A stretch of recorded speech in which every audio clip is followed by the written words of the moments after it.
ஓம் முருகா போற்று.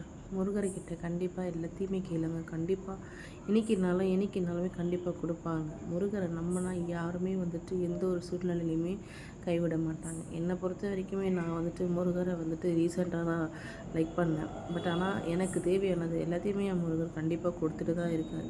எனக்கும் நிறைய கஷ்டம் இருக்கும் தான். ஏன் அவர் கோயிலுக்கு போயிட்டு வந்தால் கூட எனக்கு கஷ்டம் நிறையவே இருக்கும். பட் இருந்தாலுமே எனக்கு அவர் மேலே இருக்க ஒரு என்ன சொல்கிறது, அப்பா அம்மா மாதிரி தான் அவருமே.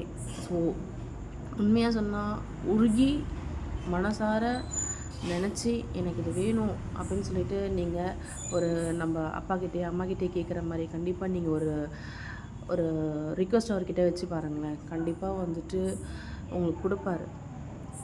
அழுது கேளுங்க, சந்தோஷமாக கேளுங்க, சண்டை போட்டு கேளுங்க. கண்டிப்பாக உங்களுக்கு ஆனது கண்டிப்பாக ஒரு நாள் வந்து சேரும். எதுக்காகவும் யாருக்காகவும் முருகரை விட்டு கொடுக்காதீங்க. எந்த ஒரு விஷயத்துக்காகவும் அவர் மேலே இருக்க நம்பிக்கையை மட்டும் விட்டுறாதீங்க. அவர் என்றைக்காக இருந்தாலுமே நம்ம முருகர் மட்டுமே. ஓம் முருகா போற்று. Love you Muruga.